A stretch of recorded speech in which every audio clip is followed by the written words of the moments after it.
Sergio el bailador. He's like a really big. Que ya llegó. Sergio el bailador. Llegó Sergio el bailador.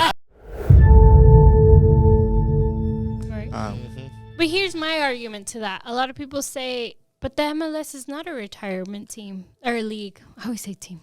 Retirement league.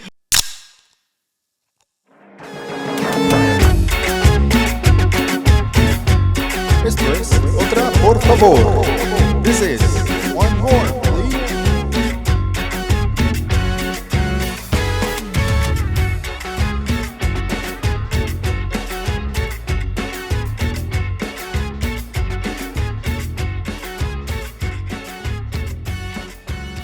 La única manera la gente se va a sentir identificada. Correcto. Hay muchas cosas que tienen que cambiar y creo yo que, Michelle, you gotta be on the round table. Ojalá un día y bueno, y si no pasa, pues me voy a otro equipo. You're in this round table. Me voy para otro equipo. Fuck it. Yeah, heard it here. Te vas al ¿cómo se llaman los Cholos Cuincles? o el nuevo cabrón, ¿cómo se llama? Charlotte FC. Hey, they had nothing but women photographers. There you go. Even though they, well, I mean, not them. I mean the team. The men. The Charlotte FC. Mm-hmm. Yeah, I saw that. But anyways, I mean, yes, thank you guys for giving me my 5 minutes of talking. But no, I mean, like, I've been fighting this fight, and not only for me. I mean, from the beginning, and that's what I say. Like, it was crazy. Like, to me, when I was in college here, I used to say soccer. I would do literally all my sports stories about soccer. And soccer wasn't even here. Like, Austin FC was nowhere to be found. Like, it wasn't even in the radar. But I would, like, go to St. Edwards or, I don't know, just try to find some soccer tournaments that I can write on. And my professors were always like, okay, here, aquí viene con su fútbol. and I even invited Grant, who's a great writer who used to be with Sports Illustrated, and to our talk, whatever. And back then it was like Skype, right? Skype was so new. And so besides football, like, we hadn't had a, high profile writer talk to our journalism class ever. He said it was the first time, and I was like, yay, I was the first. But so it's like, it's a little bit disheartening and a little bit frustrating, but I think with time they will see where they missed out, but maybe by that time it's probably going to be a little too late. So I mean, that's what I was going to say too. It's all about, like, because, look, I'm 29 and I'm getting older. It's about timing. It's about time, and, you can only do so much. And right. But, I mean, I hope that, they understand that part, that it's huge. Like, and we've talked about it, in the past. It's huge. Right. And, like, another thing, for example, for the U.S. women's, like, they got a settlement, and how long did it take for them to get what they deserve? Right. That's one thing that, I mean... And literally, it's all because they kept pushing. They kept pushing. Right. And right. They just kept pushing and pushing. 24 million? 24 mil. Yeah. Mm-hmm. And that's great. But at the end of the day, it's like you worked so hard to try to, effort this, and you get 24 million. And I'm sure it's great, but I'm sure they feel like, wow, like, I literally wasted my whole life. Like, I had to do all of this to actually get it. Yep. Yeah. It's tough. Like, it's just tough, right? I mean, obviously it's now better for the little girls that are growing up. Hopefully they won't face that type of discrimination, as harsh as these women did for putting out more of a better outcome in soccer. I mean, the men's haven't won a World Cup. Yeah. I was about to say, one thing I love about this country is how much I respect the women's team. Even in the major media outlets, you look at, even on, like, for example, the NBA TNT table, they were gifted, like, Charles Barkley and the crew, they were gifted women's jerseys. I saw that. And they actually were like, Charles Barkley was like, "Oh, I'm glad I'm giving this jersey because the men our men's teams suck. Our women's are the one that actually win tournaments. Yeah. The USA should be number one." Like That's all these hilarious. things that resonated with me. I'm like, damn, Charles just spits the facts. Like, and it's cool. It's cool to see that type of vibe. But even if you ask a regular fan, like people here in the US, they hugely respect the women playing the sport and doing great things. Yeah. No, I agree. Hey, quick question talking about that and having different point of views. Have y'all ever invited Sergio onto your podcast? I feel like he's been a little bit silent. Sergio el bailador. Tristante. No sé, Sergio ¿cómo Cristante. yo no sé quién es Sergio el bailador. He's like a really Y big. que ya llegó. No lo sé. Sergio el bailador. Llegó, Oh, llegó, sí. Sergio el bailador. You're done. No, Sergio Tristante. He's like on Twitter. Yes, that's where his name is very familiar on Twitter. But I feel like he's been silent. Tell me about him. No. He's great. I just feel like he has a different, like he's obviously, like he's very critical about the team, about Wolf. He's a big El Tri supporter, su selección mexicana. Oh yeah, for sure. 100%. But I feel like, Es como Jorge que le tira a todos. sí. But I feel like he's been a little bit silent, and it's probably the way that he comes off and starts attacking people, which, but I do applaud him for always being a voice of trying to include more of the Latinos, not only his Mexican, but Latinos in the team.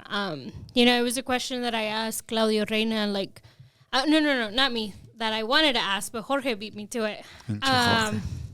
About bringing a big name like Héctor Herrera is going to Houston Dynamo, as y'all know, but a big name like a Selección Mexicana to Austin, and it seems like that's not going to happen. No, it's not. I think it's a different strategy completely. Right. What Houston has versus what we have.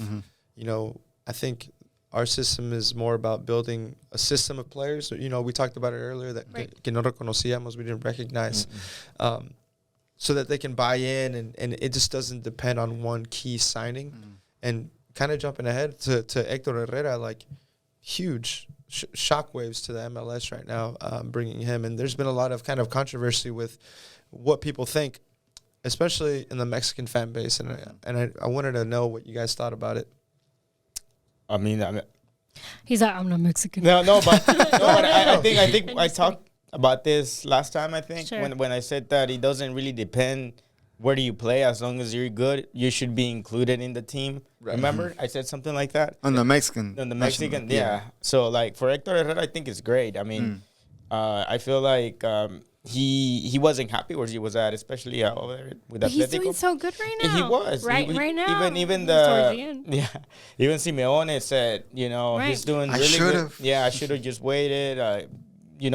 Give him a chance. Give him more minutes. Yeah. Le quedó de ver minutos. But I mean, playing in Europe is one thing. Playing in MLS is another thing. Playing in La Liga is another thing. But as long as that you keep playing, I think you should be included. If you're doing good, you should be included. It doesn't matter where you play, Europe or. Right, because we saw Raúl Jiménez, and I like Raúl Jiménez, and he's really great in Europe, but honestly, in la selección mexicana. But that's what I'm saying. Right, and so I think that the fans were very critical, which I mean I understand, but this guy spent 10 years in Europe. Yeah. Like he did his thing. He's not washed up, as people say.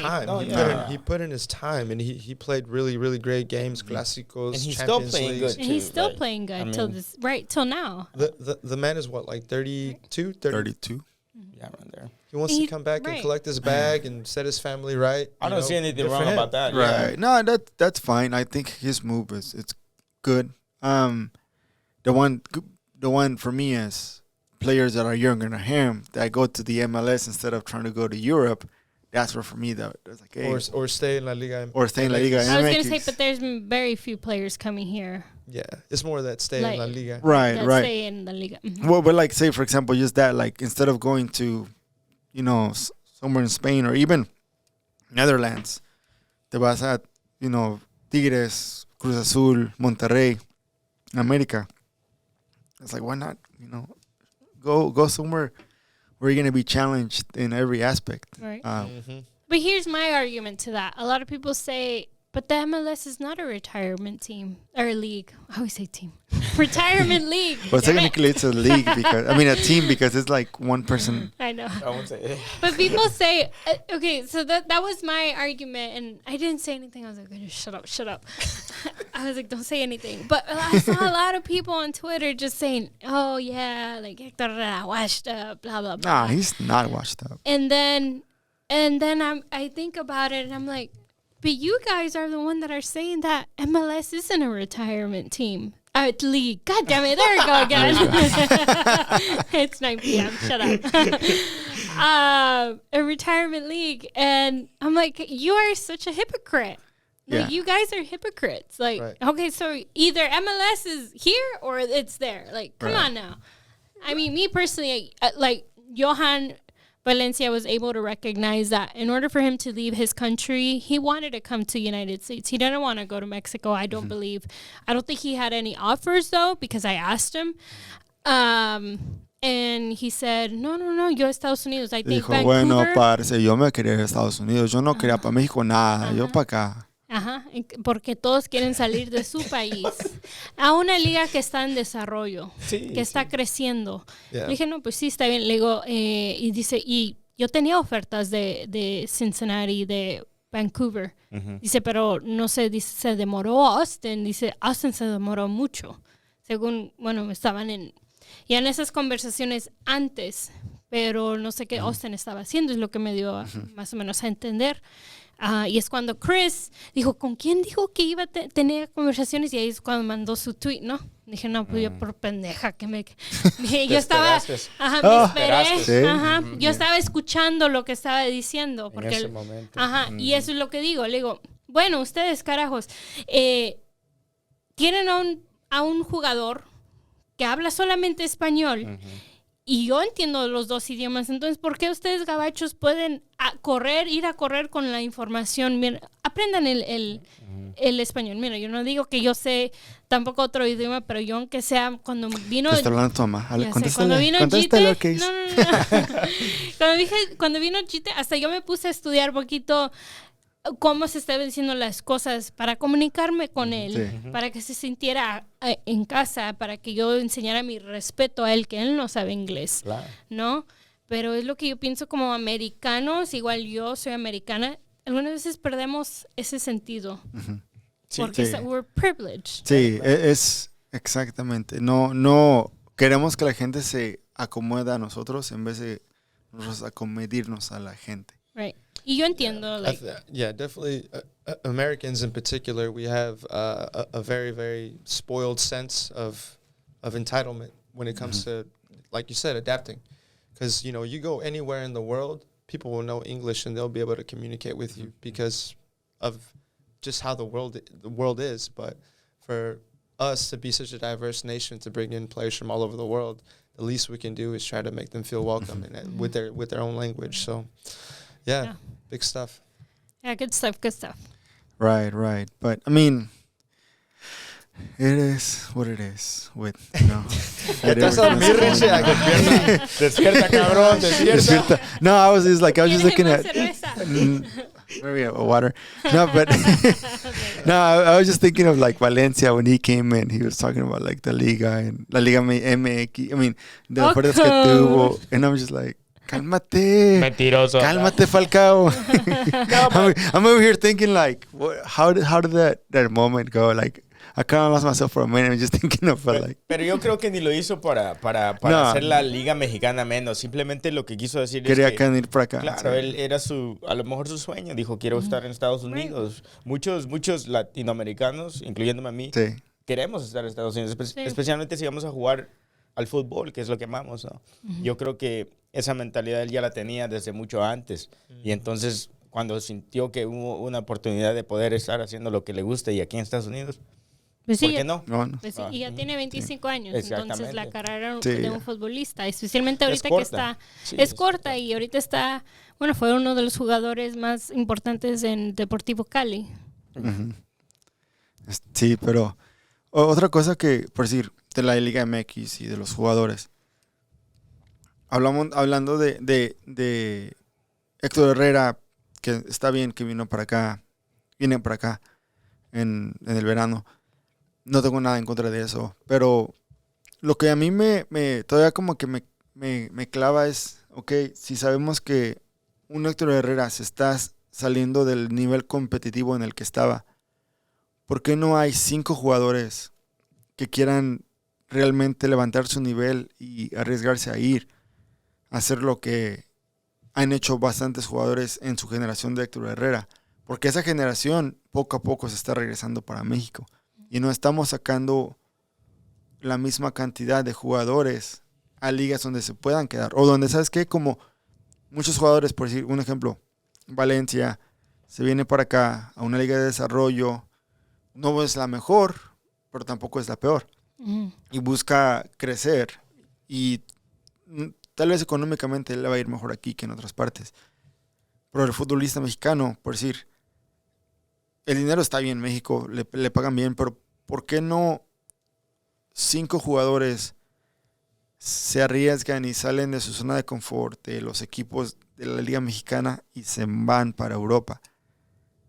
Para mí es, ok, ahorita tal vez sí está bien, va a jugar el mejor, pero ya cuando venga la parte que realmente importa para el futbolista mexicano, que no lo hemos logrado, que es ir al segundo partido, al quinto partido, a una semifinal, siempre nos quedamos con, pero es que el proceso o esto, siempre hay una excusa. Pero digo, ok, tengan un poquito de conciencia de los hábitos que tiene un futbolista, dónde quieren ir y cuál es su meta. Su meta es o hacer dinero o realmente jugar a un nivel que los va a hacer seguir elevando, aunque les va a costar banca, les va a costar humillación, les va a costar que la gente dude de ellos, pero si se enfocan y hacen lo que pueden hacer, porque hay jugadores que han hecho lo debido para poder llegar a ese nivel. Tenemos a los Hugo Sánchez, tenemos a los Rafa Márquez, tenemos a los mismos Jiménez cuando se fue al Atlético y no la hizo, se fue a Benfica y la rompió. Héctor Herrera poco a poco en el Porto hizo su Chicharito también. Guardado. Tenemos, pero solamente son de cientos de jugadores en México, 20. Un porcentaje ni el 10%, digamos que un 5%, 6%. Y es, ¿por qué el futbolista mexicano? Edson Álvarez. Diosito santo, qué entonces guapo. Sí hay. Sí, o sea, sí hay, pero no hay a cantidades como realmente tenemos que ver. Marcelo Flores, otro. Pero sí. Yo creo que esa sería una buena pregunta para hacerse a uno de ellos, ¿no? ¿Qué es lo diferente que te hizo viajar? ¿Qué es lo diferente que te dio el salto que diste? O sea, yo creo que lo que tú estás diciendo está muy bien, porque si quieres quieres tener más jugadores en Europa o más jugadores tratando de jugar en Europa de lo que hay ahorita. Especialmente porque los que están ahorita en Europa ya están llegando a ese punto donde llega la edad de que el fútbol ya no es igual, ¿no? Ya tiene que uno bajar las revoluciones, ya tiene que uno más concentrarse en otras cosas. Y entonces, sería una buena pregunta para esos jugadores. Para los Romos, para los Córdoba, los Pizarro, los Alexis Vega. I will tell you, man, about those players, phenomenal players, con un potencial enorme, ¿verdad? Pero I definitely think that the MLS and the Liga MX, to be real, in comparison to the top flight leagues, they're leagues of exportation, stepping stone leagues, developing leagues. And jugadores mexicanos, well, they're treated like kings in Mexico. They get paid well. The competition is enough to feel like you're competing at a high level. Right.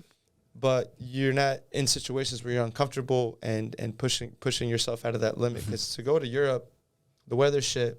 The food is shitty compared to Mexican food. No offense. And you're away from your family. It's different. It's diferente. Yeah. You're away from your family, so the food. There are so many things that are uncomfortable, and it takes a certain mentality to actually go out there and do it. Because you look at Héctor Herrera, if he would have done what Cordoba is doing right now, like stayed in the domestic league in his prime years versus going to Porto and then going to Atletico and developing himself at that high Champions League level, do you think he would have been the same player? Do you think he would have achieved as much in El Tri? Probably not. I mean, we don't know, but I speculate probably not. So that's what frustrates us as the fan base, como mexicano, like que hay jugadores talentosos, pero que no se dan el riesgo de salir a Europa. ¿Qué tal, por ejemplo? Bueno, yo estaba pensando ahorita en lo que estabas diciendo. ¿Y qué tal los brasileiros, por ejemplo? El proceso de ellos es muy duro. Niños con mucho talento, con pocos recursos, que hay una persona que los ve jugar y les dice, ¿sabes qué? Vamos. ¿Qué pasa en México? ¿Dónde están esas personas que encuentran jugadores buenos y que les ayudan a...? Porque me imagino que talento hay. Sí. Y es de buscarlo nada más. Pero entonces tenemos que verlo de la forma en que yo creo México hace como los encargados de lo deportivo, ¿no? ¿Quién está encargado de encontrar jugadores buenos y que necesitan los recursos para dar ese salto, ¿no? De hacerse estrellas? En Brasil yo creo que hay un proceso un poquito más complicado simplemente porque recursos faltan muchos. Yo creo que México, como tú dices, los tratan como reyes, no tienen la necesidad de hacer ese salto, no tienen la necesidad de crear más, ¿me entiendes? Ahí están bien. En cambio, un brasileño dice, no, yo tengo que hacerlo porque tengo que soportar, tengo que traer algo para la casa, dinero, lo que tú quieras. Y entonces, ¿tú crees que esa mentalidad es lo que le ayuda a un brasileño a hacer ese paso que el mexicano no le da? Pienso yo que puede hacer eso, o simplemente en la liga mexicana es manejada por compadres. They all want to make money. Dijiste. Not just one person. They all want to make money. Yeah, like say you don't really have someone that actually goes, an actual scout that goes, and it's all based on who you know and apadrinados. Like from what I know is every person that I've heard that you know has made it is because they knew somebody, but not because it was a player that came in and like, hey, I want to try out. Very, very few players have made it on their own like that. Yep. Right. Exactly. And to my point, I mean, yes, a lot of Mexican players stay in Liga MX because it's a lot of comfort. They're paid more. They're expensive. They live a good life, right? But you can also say the same thing I think it just really depends on the player. I mean, Jorge said it best, and his dad did too. I mean, Diego Fagundes, they wanted him at Cruz Azul. And so he didn't want to leave because all he's known is MLS. And he knows that if he goes to Cruz Azul, who just won, a trophy, it's going to be hard. It's going to be hard for him to get those minutes, to get a spot. And he's really going to have that 19-year-old mentality. You got to start from zero. Yep. When he's 26, right? Right. So, I mean, yes, look, Liga MX isn't a league where you go to develop, but he developed himself here. And so over there, it would be like a stepping stone and say he was younger. Then he would probably want to go to Europe. So that would be like a bigger leap, right? It's like, so you could kind of make the same argument as well, right? Just using one example that we know locally. So I think but yes, I mean, I agree. I think it's no secret that, in Mexico, you have to know someone to actually play in a...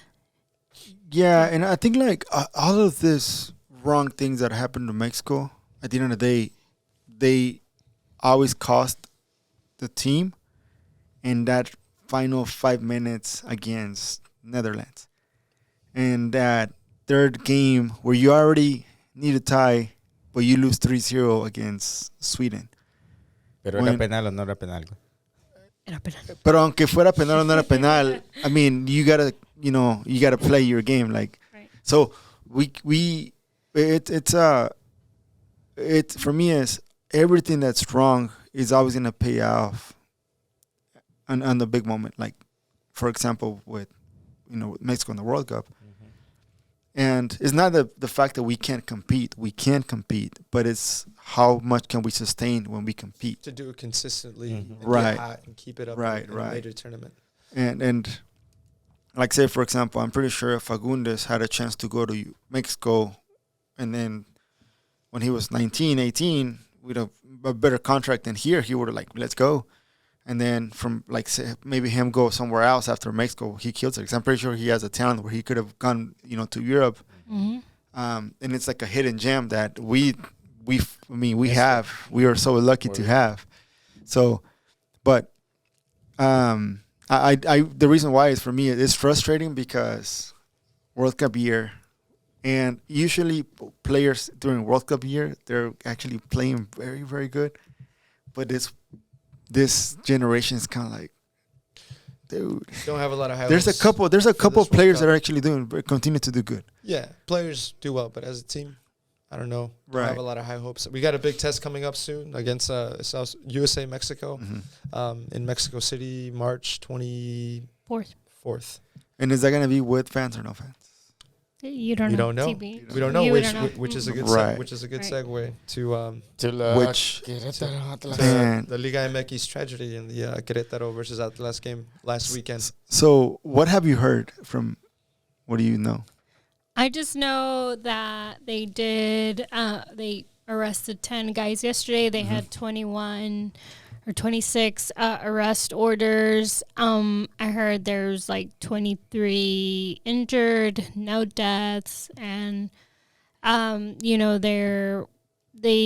Querétaro can't play with the fan base for a year. They have to sell the club. They're not getting cut from Liga MX, and I think they're facing like a fine of 70 million, 70 mil.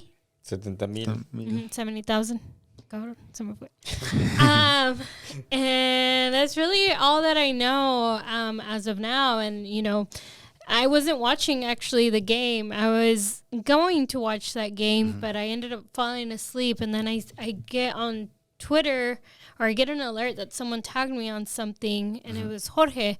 And he was like, oh my God, like a media member got attacked. And I didn't really, at that time, I didn't really know what was going on. It was like Saturday, like around 10:30. And I wasn't watching TV. And then I replied to Jorge, and I was just like, yeah, like, this culture that we live in, that you're able to, attack anyone, and I kind of went on a limb, and I was just like, it happened during the Trump Capitol riot, like where a police officer died. Like, people are just crazy. Like, that was my whole point. Like, there's just, no shitting off. Like, people go to severely extremes. Well, then I ended up seeing the videos, and I was like, oh, I was like, That's right, something was going on. But unfortunately, it wasn't surprising to me. I went to Pachuca. It was Pachuca Chivas game in January, and the same thing happened in the stands with a few fans from both teams, and they started like hitting each other, and me and my mom were watching it, and the way that my mom was sitting, I felt so bad because she was sitting next to this couple, and they were like, "Chinga tu madre," and like they were like, they were just like cursing like so bad, like the way I was thinking to myself, I'm like, man, this would never pass the vibe check in MLS. Like, they were like, "Chinga tu madre," like they were just like going hard, and then we're leaving, and then I see like a fight break out, and securities are fighting, and fans are fighting with each other, and everyone's just fighting. It was like maybe about 30 people that were fighting, but nothing severely happened. Dang. But I was just like, these people are fucking crazy. I was like, this crazy. Obviously, it's a bad impression that you leave with, but I was with my cousins and my family, and they're like, yeah, it happens. Like, so it's normal, But it's like, so for example, actually, and someone made a tweet. Someone made a tweet, and they were like, oh yeah, And it was like one of the ultra, like now the ultras in the MLS. Oh yeah, I know it's normal. Like we condemn any act of violence, but we just know that there's gonna be fights. I'm like, you're contradicting yourself by saying we condemn that type of violence, but there's gonna be fights. I mean, you get two people fighting, it already, it's more than enough. You get 100 people fighting, that's like, that someone's gonna get hurt, injured pretty bad. And for me, it's a societal problem in Mexico. It's Mexico. There's a lot of wounds that have not been healed. I mean, I haven't been there in years, so I don't really know much. From what I've learned, from what I've seen, from here, from like being here, it's just like there's just a huge, even here too. Like there's a huge different worlds that people live on. The people that want to do something different, that want to create, that want to do more than just go to a game and like more to have a life to have a life for themselves. And there's people that really don't want to do that. Like there's people that continue to want to live that la barra life, that la banda life, like las bandas y violence, cholo, pandilla. Right. There's a good amount of people that are actually changing their habits, and that's why you see a lot more creative people and more talent come out of Mexico in certain aspects. But there's these other people that are not getting those opportunities, or they're not really grasping that idea. Like, hey, actually, if you continue to do something that it's different in your life, it's gonna make things better in a way. And they're stuck in their own ways. So, for me, is the country's hurt because people are, poverty still exists, unfortunately. It's just lack of opportunity. Lack of opportunities. Many things. Many Complex issues, and you go to the stadium to try to escape things, right? Right. But when the evil follows you in, when it makes something so beautiful so ugly, that's when it hurts us the most. And for me, it was kind of embarrassing a little bit, like looking at Mexico trending in the world in a bad way, trending in a horrible way, where some of the most recognizable voices were kind of casting their own opinions and thoughts on it, and really just made me reflect that what we have in the MLS is kind of a beautiful thing, but it can easily where is the line where it can start to go towards that ultra violent way that have been in not just Mexico, in South America, in England, right, in many countries. But it's I mean, Brazil had the same problem a couple of days ago too. There's a line with passion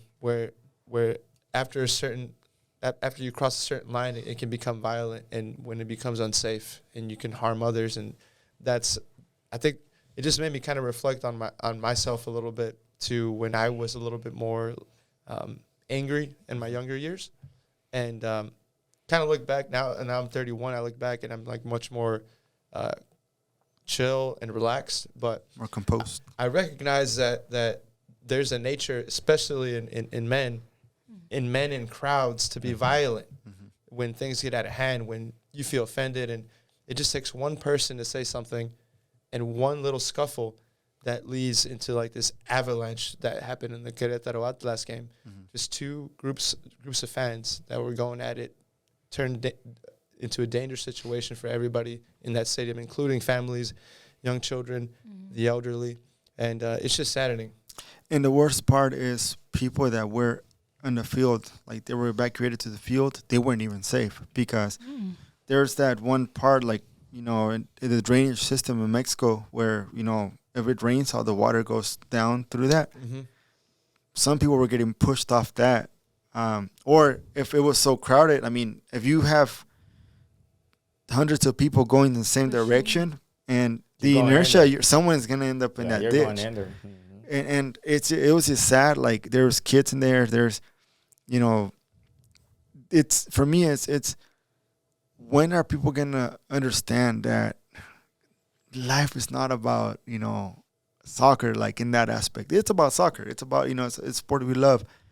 But why not create something, for me, I'm blessed to be part of groups here that want to create things, want to create tifos, want to create banners, want to chant, want to create songs, want to actually meet up and play in a band. I'm blessed for having that, and I know, like, even there was a group that started here in Austin. They actually banned them because they started fighting against Atlas, and they're like, "Nah, you're not part of us. Like, you're gone." Like, they were banned, for I don't know how long. Yeah.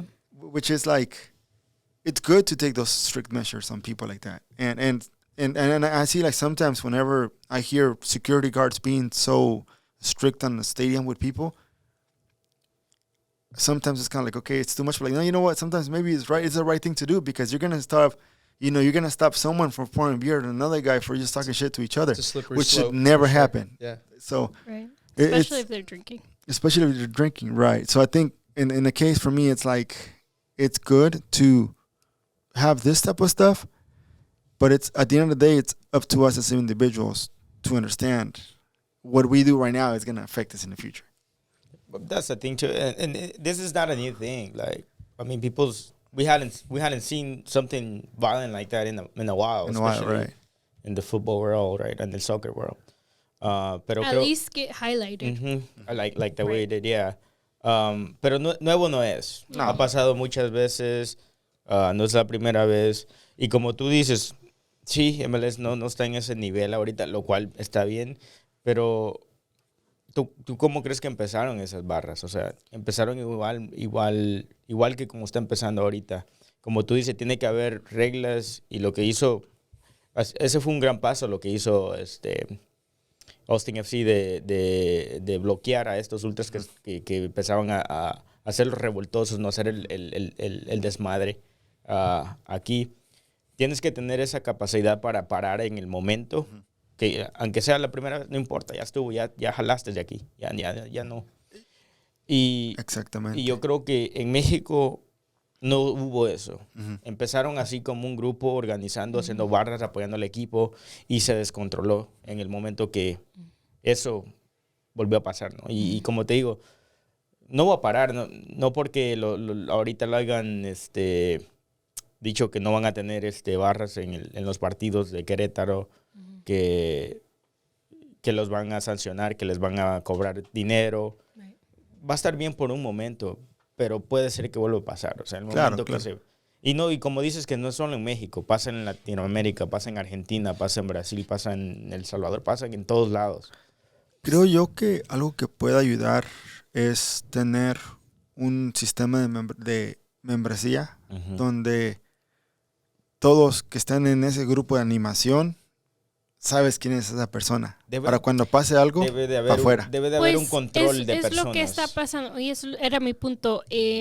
Bueno, eso es lo que pasó con el grito homofóbico, uh-huh, lo que está pasando, que ya no pudo haber aficionados, y ahora para entrar en el Azteca uno necesita un código QR para entrar, uh-huh, porque los rastrean. Al momento que uno compra sus boletos, lo rastrean y saben quiénes son las personas que hacen qué o lo que sea, ¿no? Al entrar a la Azteca. Es lo que han implementado. Entonces yo pienso que hay protocolos para seguir, nada más que no había visto tantos heridos y al momento no hay muertos en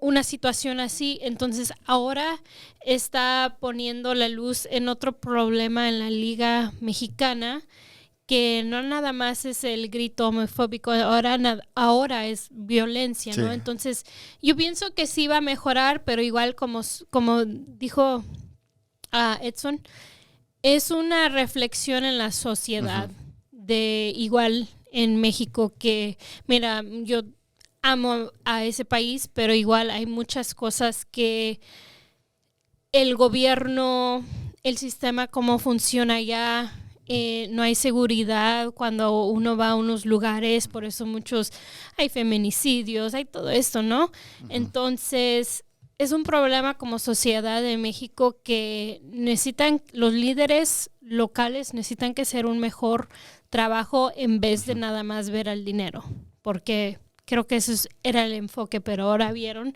que se están pasando de lanza ya post pandemia, ¿no? Entonces, algo que no se estaba viendo, pero ahora ya se está viendo otra vez. Y lo triste... Van a salir perdiendo. Sí. O sea, en el dinero también. Y lo triste es 1 año y medio sin gente en estadio para ir a cagarla. O sea, la hemos cagado no solamente no la hemos cagado solamente en el grito, también la hemos cagado en la violencia, que es la peor parte de todas. Puedes gritar, te pueden no dejar entrar al estadio, está bien, se queda callado, pero al final de cuentas, por un grupo de gente que no piensa, pierden los que realmente piensan, pierden los que realmente les importa ir, quieren pasársela bien. Y creo yo que, como dices tú, es un problema que no sé qué va a pasar para que cambie, no sé cuándo va a cambiar, y no tiene que normalizarse la parte de pelearse con la gente. O sea, esa parte de que va a pasar en el futuro, no tiene que ser algo normal. La gente, uno tiene que ir a un estadio e ir a disfrutarlo con su familia, con sus hijos, con sus compadres, sus amigos, comadres, comadres, con lo que sea, sin tener que ir pues están peleando esos güeyes otra vez. O sea, porque cada que viene el América contra el Tigres o viene el América contra el Dynamo, siempre hay algo que siempre la gente se quiere estar peleando. O sea, si se van a pelear, quédense en la casa. O sea, si van a quedar como animales, quédense en la casa y tomen sus cervezas en la casa y en vez de ir y pelearse con la gente. Pero no es el único deporte. También sucedió en el Super Bowl, sí, donde hubo un muerto. Entonces, es una reflexión en la sociedad, no nada más en México, general, pero igual aquí en todas partes. Entonces, pero es algo que igual los medios aquí yo veo que también son muy... se ponen mucho a un lado de otro, mira lo que sucedió. Está bien, mira, está bien que... No son neutrales. No, exactamente. Está bien que reportes en todo, pero igual, échate la luz cuando hay un problema, ¿no? Que igual en Estados Unidos, en otro lugar, ¿no? Yeah, that's one thing that you mentioned. Like, I was super surprised to see the amount of outrage in like a lot of like American media outlets and MLS outlets and like basically U.S. biases outlets, right. And a lot of them were even saying that Mexico shouldn't be qualified for the World Cup. Mexico shouldn't host the World Cup in 2026. You know, it might happen. I mean, it might happen. Yeah. Good on them to voice their opinion and whatnot. I have my own thoughts on it too, but I was like super surprised at the amount of just outrage, like, and I think that just speaks to those medios, to social media and media in general. Like people were they just want to react and be outraged and just like post and just have an opinion on absolutely everything without understanding the complexities and the issues behind it. And in this case, violence in sports. I think we're all culpable of it in our own way. If we've ever accepted a fight, if we've ever been part of a fight, if we've ever done un grito homofóbico or something that is violent towards a player. We're part of it. We're part of it. Yeah, so at the same time that you're pointing fingers, you got to ask yourself. You got to take it whenever it's your turn. You got to ask yourselves those same questions like, shit, you know, maybe I shouldn't consider this to be normal and okay. I should be like, hey, you know what? I don't like that vibe, and I'm glad and I'm really happy at the vibe that comparison that we get in Q2 where I feel safe. Where families can feel safe, everyone's happy. You alluded to everybody's creating things instead of destroying things. It's a beautiful thing. Yeah, I think, like, say, if we give space people to create, they're gonna want to create. At the end of the day, it's for me, it's one way to change your frustrations in life is by doing something different that takes you away from that problem. Because then, like, for example, when you're working on, you know, editing something in the news, when you're working on writing something, or when you're working on building something, you're not thinking about a problem that you have, or you're not thinking about something wrong with society. You're focused on this, you know, project that you want to get done. And once you get it done, it might come out great. it might not come out great, but at least you didn't think about anything that would deviate you from doing something beneficial. And I think creative, and say, for example, in different times, the medieval times, even like darkest times in our in our world, that's when the best art comes out. That's where the best creatives come out, is because that part of negative moment pushes people to think differently, pushes you to do something different than what you are doing right now. So I'm always for creating things. I'm always for, do something different with your life. Maybe you feel like you're frustrated, write a book, do something that's gonna push. Like if you want to get physical, figure out how many minutes can you hold a plank, something like that. Okay, Richie. Hey, man. Hey, you got good core, huh? I got a rope. You get that rope. There we go.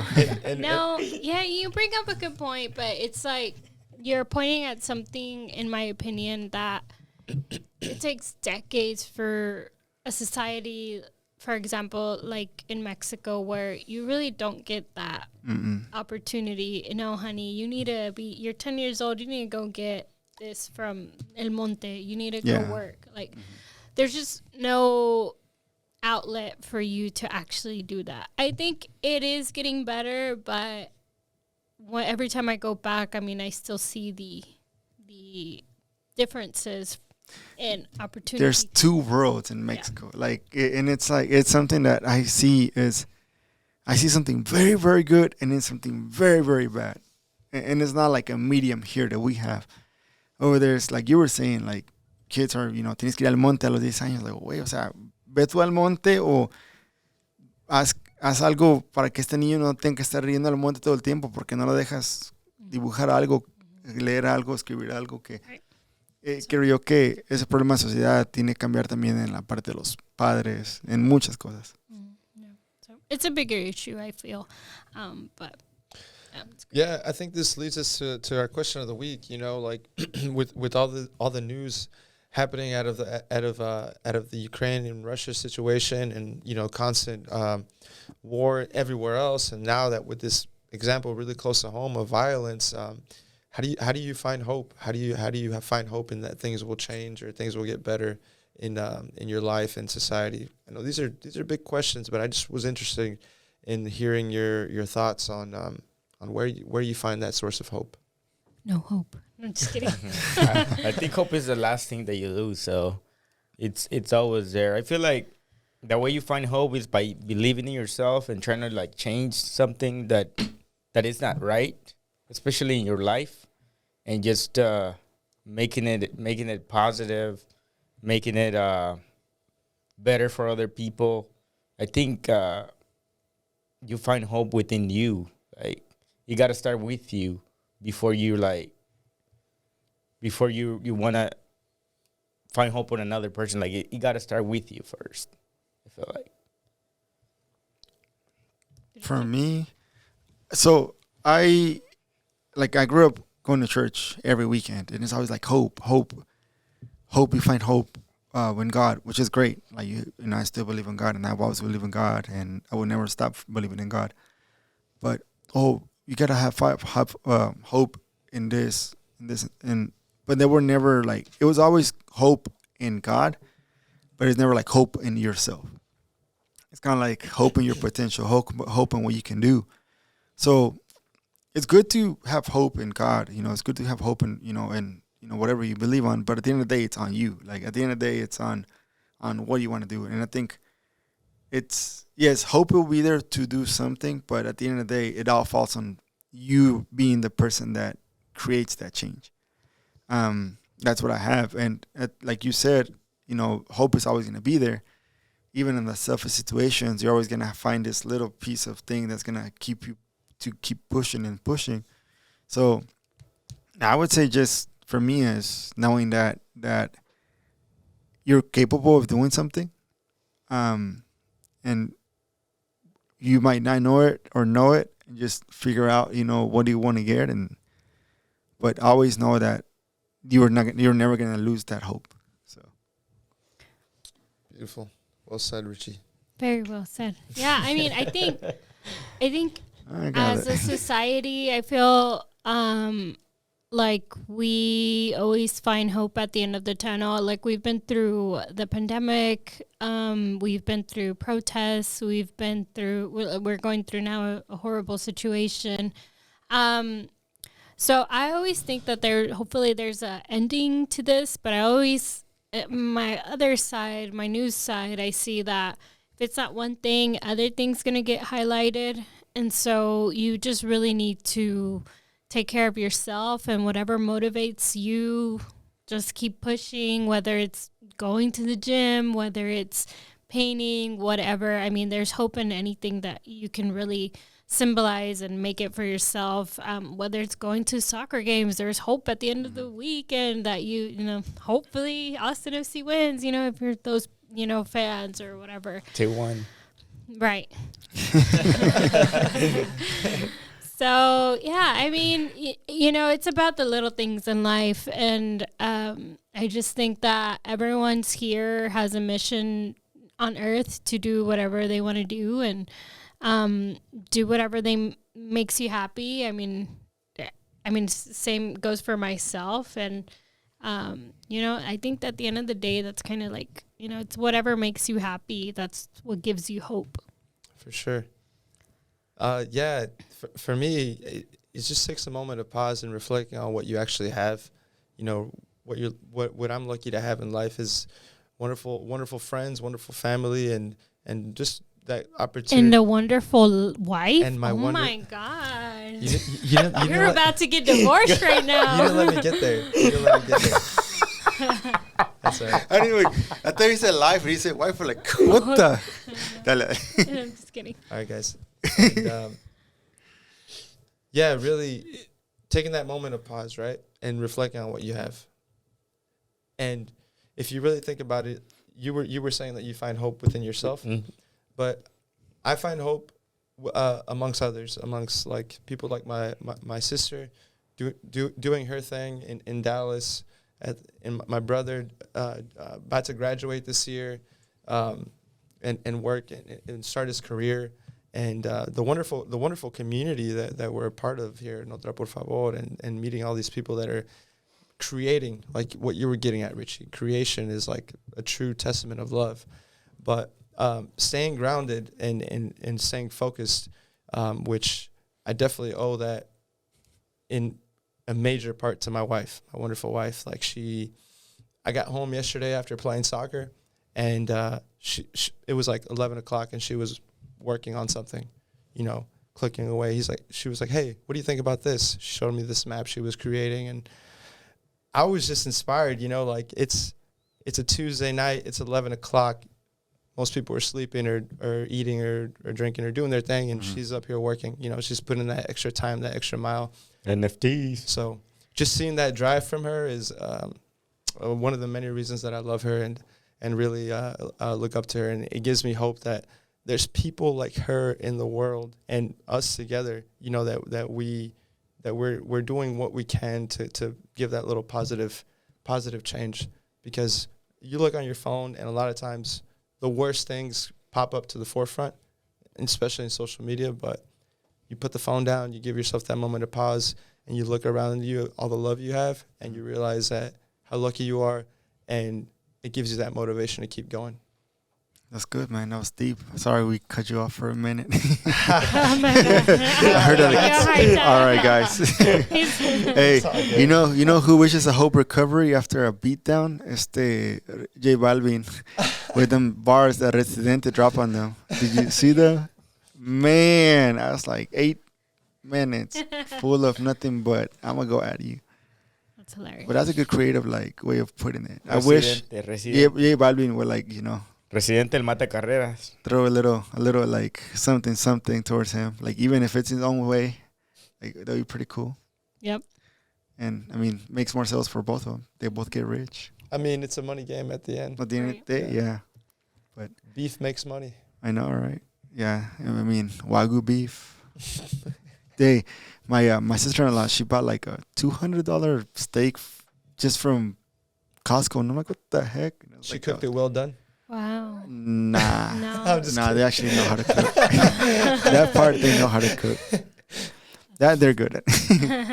Well, I think Michelle, thank you for joining us. Of course. Thank you, for Michelle. Gracias, having Michelle. me. And so remember, like the follow up was, remember I told you about doing an all women podcast. Uh-huh.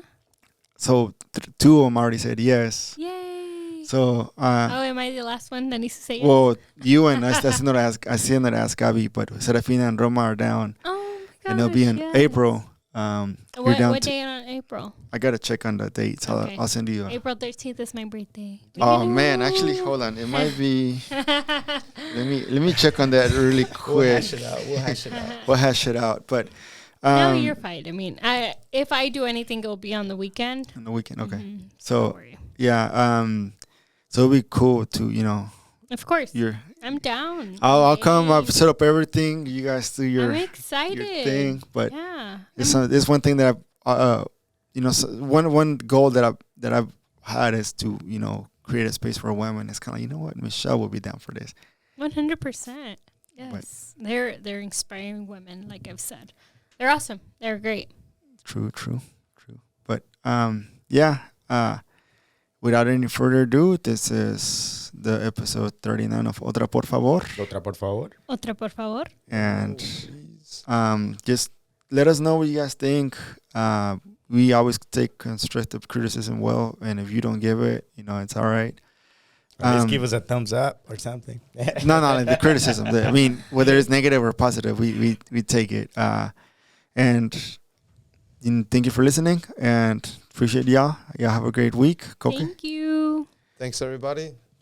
Peace. David, Adios. Ciao. cuídense. Adiós, raza.